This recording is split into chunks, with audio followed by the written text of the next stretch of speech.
오늘 이 바쁘신데 저희들 초대석에 와주셔서 고맙습니다.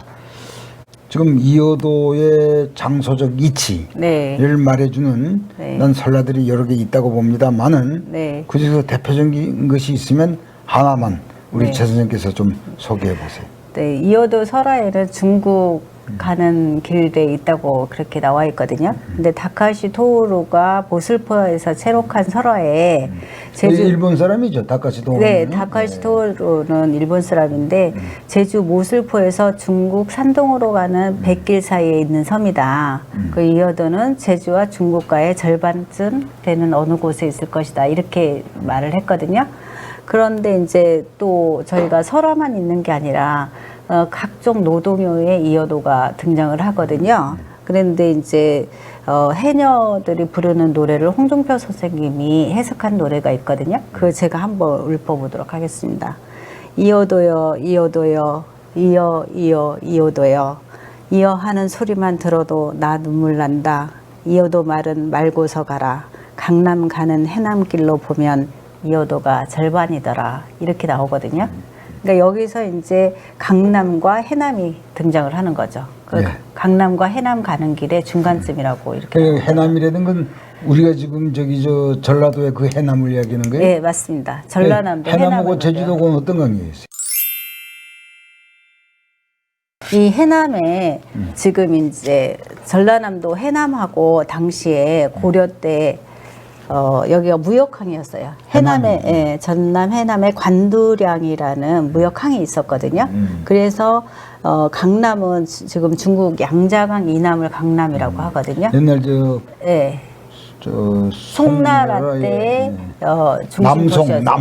남송의 중심 도시였죠. 예. 그러면 왜 이런 민요가 생겼느냐?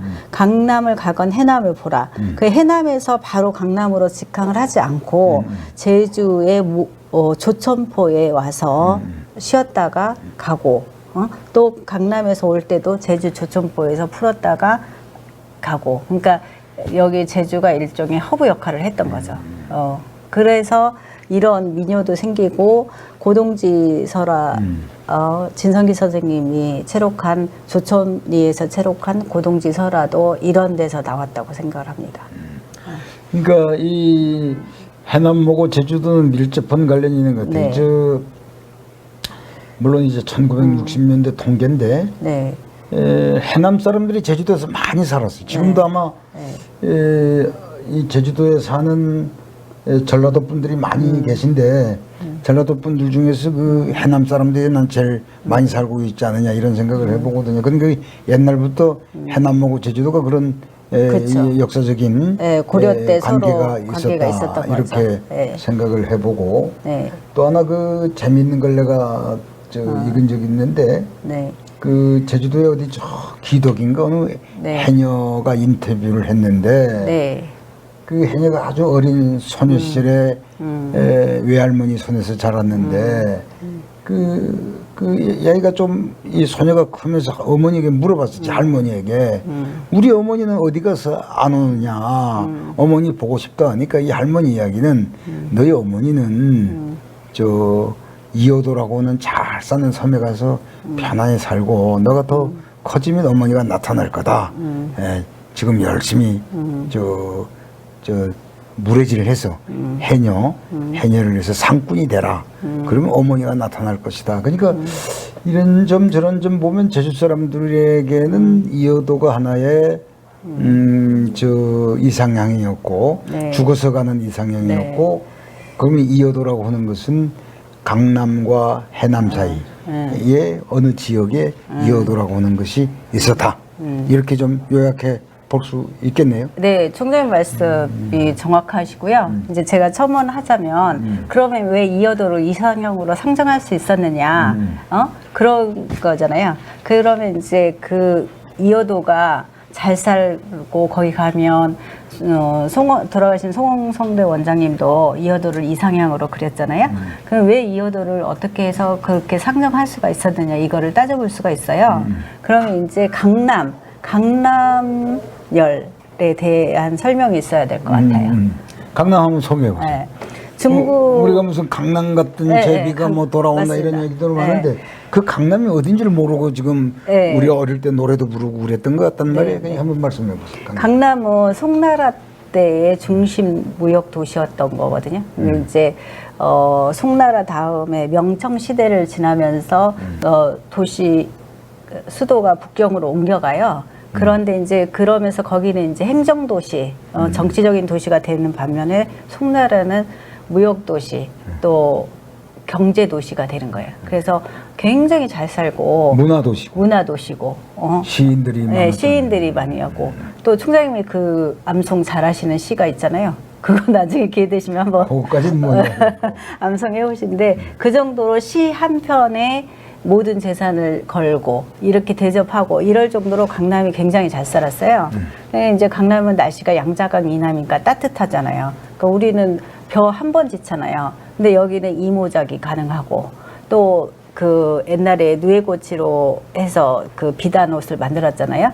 그런데 우리나라는 저희도 그 누에고치 키우는 게 굉장히 어려워요. 잠 못 자고 뽕을 먹여야 되고 뭐 이런 저기를 해야 돼서. 근데 우리나라는 한 번 하기도 힘들거든요. 뽕을 먹이기가. 근데 여기는 8번이 가능했다고 해요. 그러니까 얼마나 잘 살았겠어요. 그러니까 강남은 강남이야말로 천국인 거죠. 강남으로 가는 중간 정도의 이여도가 있다. 이렇게 했는데 채불한 사람이 말이요. 채불한 사람이 조난을 당해서 그 중국으로 이제 가서 그 표류하면서 쓴 표해록이라는 게 있는데 아마 이거 최 선생님께서도 연구를 많이 한 건데 이 채부의 표해와 우리가 말하는 그 강남을 가면 반일연해라는 그 이여도의 장소적 위치 이거 어떤 연관성이 있습니까? 네. 그러면 그 전에 연관성이 있다면 그 전에 채부란 사람이 어떤 사람이고 왜 채부가 왜 표해력을 쓰게 됐는지 그거에 대해서 좀 설명을 좀 해주세요. 네. 제주에서 표해는 다반사로 일어날 수 있었던 거예요. 그럼요. 예. 근데 이제 그 표해력이 전해질 수 있었던 거는 이제 몇 편이 안 되는데 그 대표적으로 채부의 표해록을 최고의 표해록을 치거든요. 그 이유는 채부가 직접 쓴 거예요. 자기가 직접 표해 당한 이야기를. 다른 사람들은 글을 모르는 사람이어서 대피를 한다던가 그 연암 박지원도 다른 사람의 글을 대피를 하기도 하고 이렇게 하거든요. 표해한 역설을. 그런데 채부는 자기가 글을 쓸 수 있었고 문장가였고 그때 당시에 이제 채부의 그니까 여기 추세경차관이라는 아니 언제적 사람이에요? 언제적 사람이고 채부는 이 사람의 관직이 뭡니까? 그것부터 좀 설명을 해주세요. 채부는 조선 성종 때 사람이에요. 예, 성종은 태정태세 문단세 그다음에 애성연조 그러니까 세조의 아들 큰아들의 두 번째 아들이 성종이거든요. 따지고 보면 그러니까 이제 성종 조선 전기 때 사람인 거죠. 그래서 5대인가? 5대 임금 정도 됐어요. 태정, 태세, 운, 단, 세, 애, 성, 9대. 9대. 예, 그 조선 전기 때 사람인데 이분이 이제 추세경차관이라고 해서 연산군의 아버지 아니에요? 성종이? 아니죠. 아니요? 애성.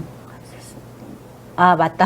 연산군이 아니에요? 역시 총장님 영산군의 아버지입니다. 저 그 생각은 하지 못했는데 성종 때 사람인데 이 사람이 이제 추세경차관으로 해서 제주에 오거든요. 추세경차관은 뭐냐면 그때 당시에 이제 노비들 뭐 이런 사람들이 많이 있었단 말이에요. 그러면 이제 노비들이 양반을 먹여 살려야 되는 거예요. 그러니까 노비들이 막 그 전부 다 그 노비를 피해서 잘 살 수가 없어서 그렇죠. 도망오기도 하고 또 주인의 학대 이런 것 때문에 또 죄를 지어서 도망오기도 한 것이 제주도예요. 근데 그거를 죄인들의 도피처가 그렇죠. 제주도도 근데 이제 그거를 그 도피처의 소굴로 그래서 둬버리면 우리나라 사람들이 필리핀 도망가듯이 그러면 이제 제주도가 도피처의 소굴이 돼버리잖아요. 예. 그러니까 그런 거를 추세경차관이 이제 그 사람들을 잡아들이는 역할을 하는데 꼭 그런 역할만 하는 건 아니었던 것 같아요. 이를테면 경찰청장 정도 되는 그런 직위였던 거예요. 그래서 이 사람이 이제 상당히 높은 직위였고. 종삼품이라고 그렇게 나와 있더라고요. 종삼품. 네네. 그래서 이제 이분이 이제 글도 하고 그러니까 이제 추세경차관이 따지고 보면 무인인데 이분은 문인이면서 추세 경차관을 한 거거든요. 옛날에 문무 겸했던 예, 문무를 사람들이 겸하다 많죠. 예. 그런 사람의 한 사람이니까 또 글을 굉장히 잘하시고 이렇게 해서 이분이 이제 제주도의 추세 경차관으로 내려왔던 거죠. 내려와서 잘 지내다가 이제 갑자기 9월 달에 내려왔는데 다음 해 그 해 이제 설날에 윤달이 있었나 봐요.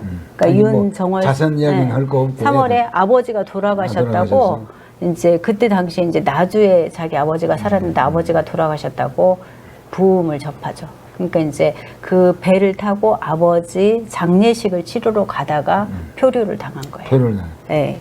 표류를 당했는데 그 배가 저 중국의 어디에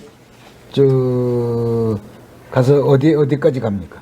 네, 이 배는 이제 16일을 배에서 표류를 하거든요. 그래서 이제 처음에는 추자도로 가려다가 뭐 떠나서 해서 이제 중국 산동집 중국 절강성으로 가거든요. 떠나면 절강성으로 가는데 가다가 이 사람 네가 이어도를 지나는 거죠. 지난다. 네. 또 하나 이제 마지막으로 우리 최 선생님하고 이야기해보고 싶은 건 체부가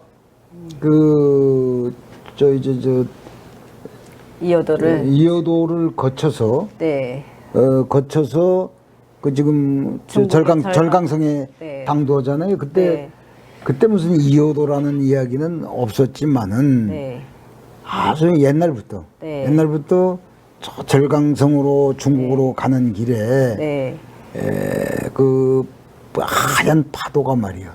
집체 같은 파도가 이는 그런 곳으로 경유하게 돼 있다. 그런 이야기가 폐혈역에서로 그런 이야기가 오고 간 것으로 아는데 그거에 대해서 좀 자세히 설명 한번 해보세요. 이제 바다에서 표류하는 동안에 체부가 이어도를 지나거든요. 그러니까 거기가 이어도라는 우리 입장에서는 이어도지만 그때 체부가 살았던 곳에는 그러니까 이 사장님은 거기가 이어도인지를 어떻게 아느냐 이렇게 얘기를 하잖아요. 근데 이제 이 분이 정의형감 최윤애라는 사람한테 놀러를 갔을 거 아니에요. 여기 와가지고 있을 때 그때 최윤애가 그랬다는 거예요. 제주 늙은이들이 말하는데 하늘이 맑은 날에 한라산 꼭대기에 올라가서 멀리 서남쪽을 바라보면 바다 밖에 외떨어진 구역이 흰 모래를 띈 듯하다라고 그렇게 말을 했다는 거예요. 이제 제주 사람들은 당시 항해를 나갈 때 한라산에 올라가서 산신제를 올리고 했다고 하거든요. 그러면 저 멀리 서남쪽에 흰 모래를 띈 듯한 섬이 있다 이렇게 믿었던 거예요. 그런데 자기가 지나가 보니 여기가 하얀 모래가 아니라 소금꽃이 피어나는 흰 파도가 있는 백해구로구나 이렇게 말을 바로 해요. 그것이 거기가 이제 최윤의 현감이 말했던 그것이다 이거죠. 네네. 바로 파도가 하얗게 일어 큰 봉우리를 이루는 백개였던 곳이다 이렇게 나오거든요. 근데 이제 저도 이어도 연구에서 일을 하면서 이어도에 파도가 치는 장면을 많이 봤단 말이에요. 그러면 뭐 키오스트의 정 박사님도 그 자료 화면을 갖고 있고. 그다음에 해양경찰청의 함장 그분도 이제 파도가 높게 칠 때 정말 백해처럼 보이거든요. 그래서 이제 백해였다 이렇게 얘기를 하거든요.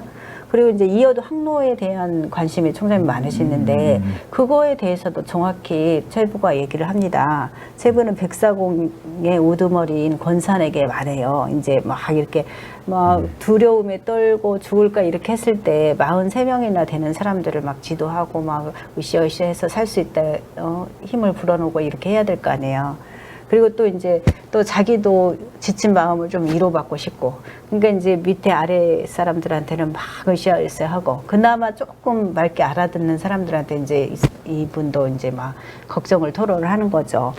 고려 때 너희 제주에서 원나라에 조공하러 가려고 명월포에서 순풍을 타고 직항로를 얻으면 7일 밤낮 사이에 하얀 바다를 지나 큰 바다를 건넜다. 이제 우리는 바다에서 표류하여 직항로인지 제멋대로의 항로인지 알 수 없는 길을 지금 가고 있다. 이렇게 막 하소연을 하거든요.